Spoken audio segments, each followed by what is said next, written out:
Hey YouTube, we're back with another tutorial on this 2010 Cadillac SRX. Today we're going to be talking about how to change the serpentine belt. And so this is not a simple job like it is on, say, the CTS, where you just reach down inside the engine bay and pull the tension off the tensioner and pull the belt out. Because of where the belt is located and how the engine is mounted, it's quite a bit of work. And so the owner's manual suggests checking the serpentine belt at 150,000 miles for wear and possible replacement. I'm currently at 99,000 miles, but the reason I believe it needs replaced is every time I run through a large puddle during rain, the next time I turn my wheel, the belt starts squealing like crazy and I'll lose power steering for a couple of seconds. And so initially it would only do this once per drive cycle, but here in the last few weeks it's gotten to where every time I run through a pretty big puddle, it does it. And it can definitely be a little nerve-wracking to be trying to turn out onto a busy street and losing power steering.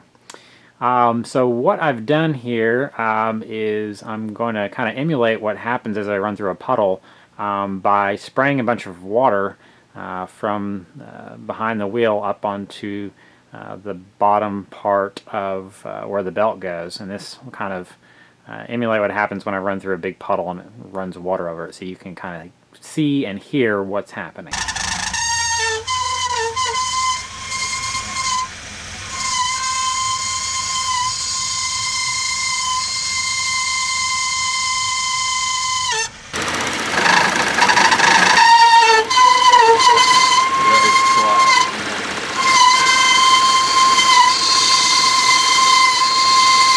So as you can see, it makes a whole lot of noise, and the belt actually stops for a second.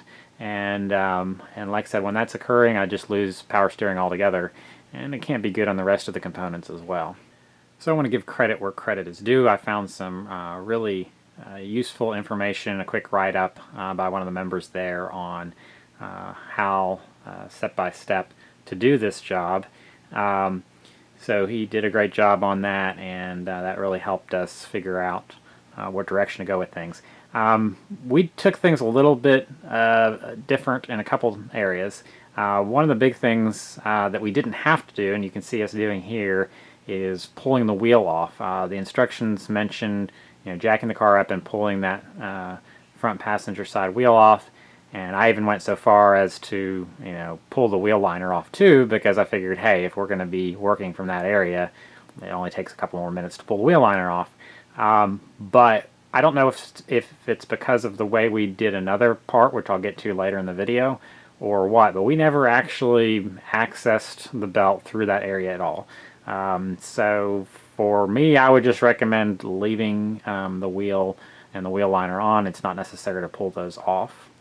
I also want to mention that, of course, you can see us doing this job on a lift, but you could totally do this with jacks and jack stands and that kind of thing.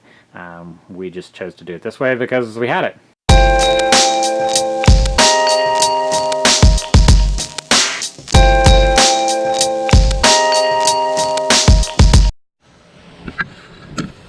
Alright, so once you remove the air filter on the top of the air filter box, it looks like we've got a couple Torx screws here. It's T30, and hopefully that's all that holds this box down.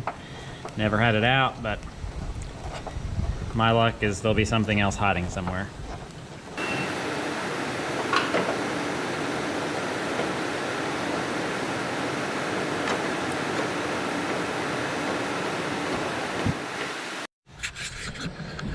Alright, so there was the two bolts there, the T30s, and there's actually a third one hiding down right here. So hopefully that's it.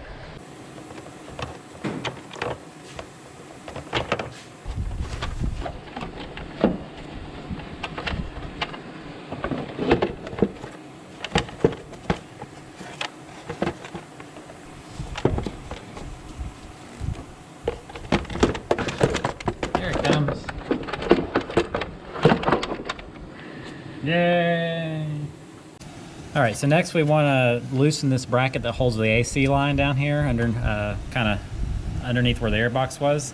It's a 10mm nut.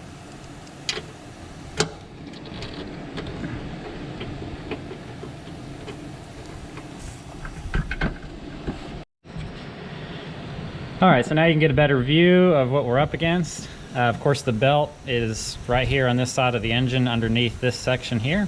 So what we're going to be doing next is securing the engine by jacking it up slightly on the bottom, and remove this motor mount here, and so that will enable us to pull the belt out from between the body of the car and the engine itself. Alright, so we're just going to jack it up here on this side of the engine where the oil pan is. And right now I think we're just going to put a little bit of pressure on it, right? Mm-hmm. And then we may have to come up and jack it up a few more centimeters. Alright, so next we're going to remove the top right engine mount. And so we've got bolt here, bolt here. Those are, I think we determined 15mm, and 3 more back kind of behind this coolant hose, and 1 more over here.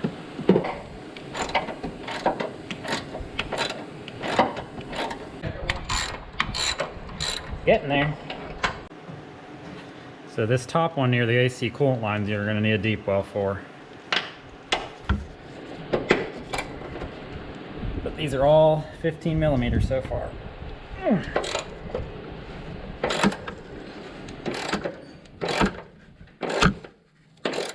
Alright, so we've got 1 here, 1 here, and 1 here. So it looks like I can get to the back one with the ratchet.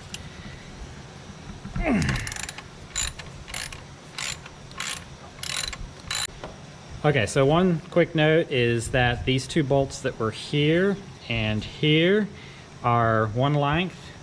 And it looks like at least this one I've pulled out so far that's under the coolant hose is a longer length. So we've got these shorter ones here and here. We've got a nut here, and then I'm going to guess all 3 of these, we'll find out, are going to probably be the longer ones. So just make sure you are aware of that when you go to put it back.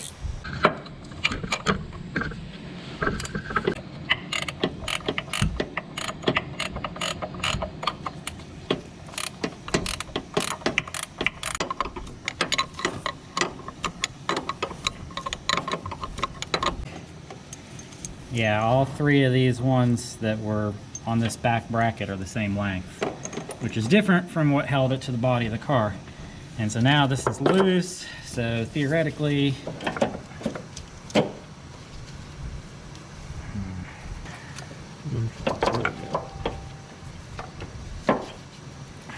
man.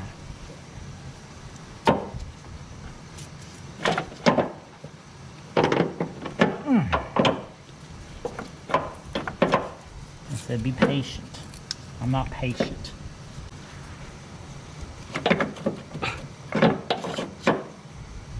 Okay, so it looks like we're gonna have to jack the engine back up a little bit and to give us ourselves enough clearance. Ah.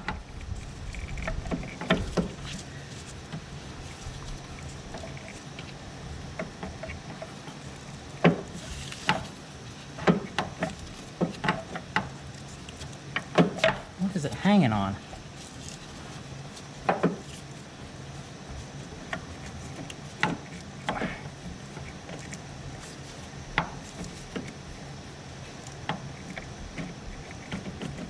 Haha. Okay. You out? Yep. Be patient.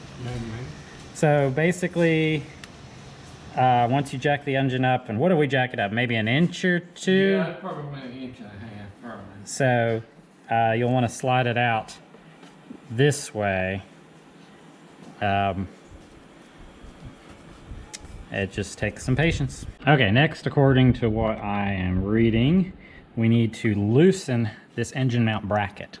And there's 19mm bolt here and one here, yeah, one here, and a third one over here, which is going to be fun with its proximity close to the AC lines.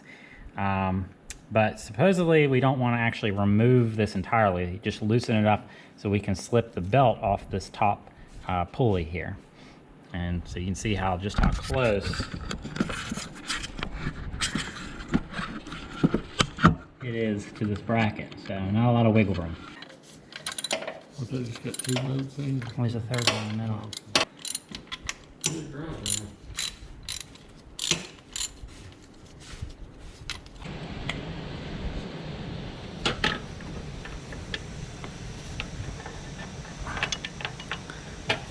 Yeah, that's what has to happen there. All right, so you've got to pull up on this AC line and then slip your 19mm ratchet, and I just used an extension there. And that's why you've got to loosen the bracket. Ah.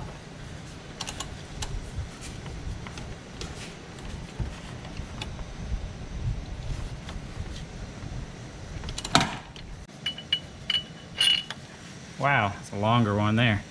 All right, so we found the instructions I read said to just loosen this bracket, but I think by the time we try to shimmy the belt around it, we could have just pulled the bracket off. And plus, now you guys can get a better view of what's back here, assuming there's enough room to get this out of here. And that may be the whole issue.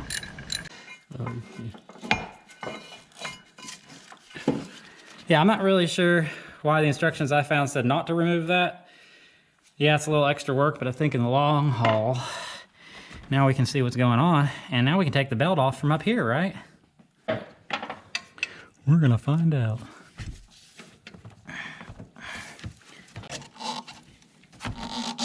There we go. All right, guys, so it takes a lot of leverage. Yeah. You let go now. Man. Oh, that's right. It was stuck. And I had a tensioner.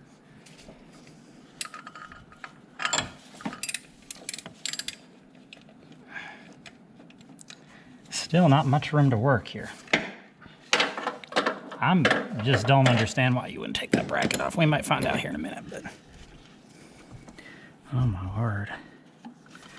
There's a lot to this belt.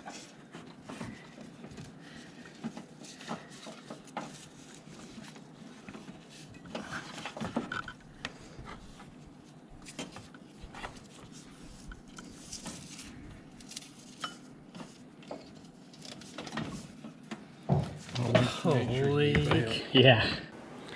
All right, so we finally got the old belt out. This is the old one here on the right, the darker one, and the new one on the left.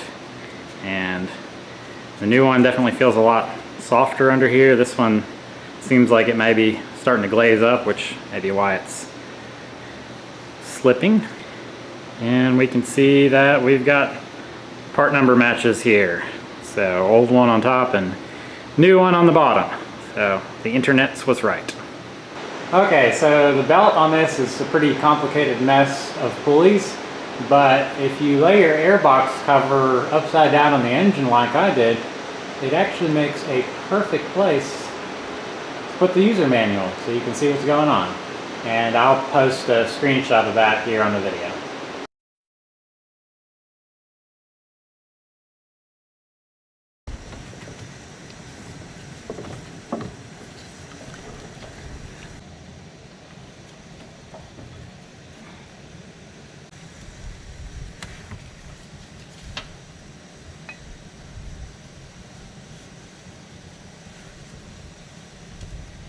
All right, pull. Oh, just slowly, slowly. I think we're... Lid off? Yeah. Okay, so we got the belt on. It was a little bit of a chore.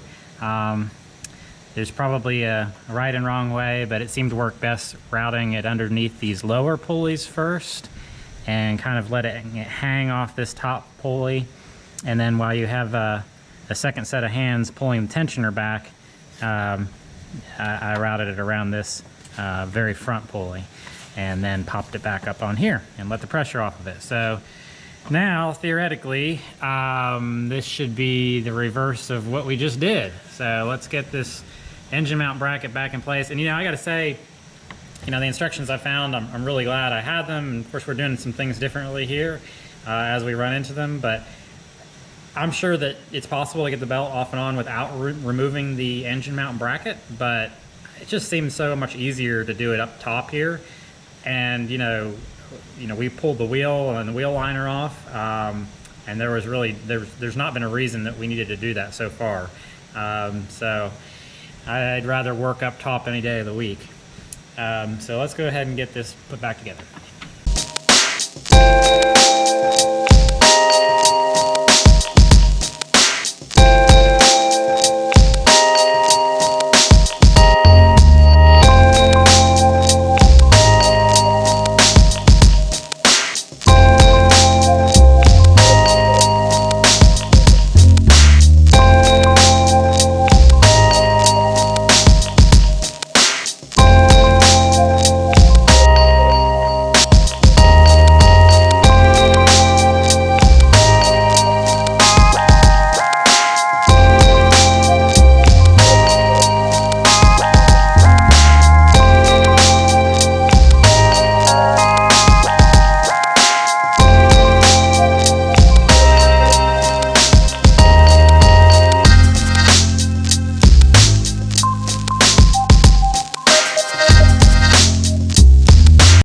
Alright, so we're going to do a quick start just to make sure that it doesn't go crazy on us.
Alright, so what I'm going to do now is spray a bunch of water up under the engine again, and we will see what happens.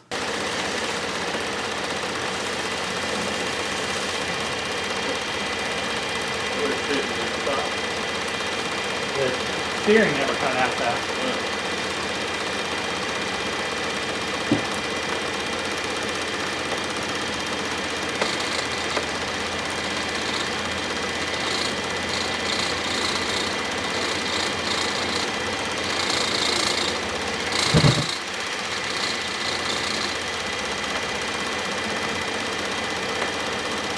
That's it.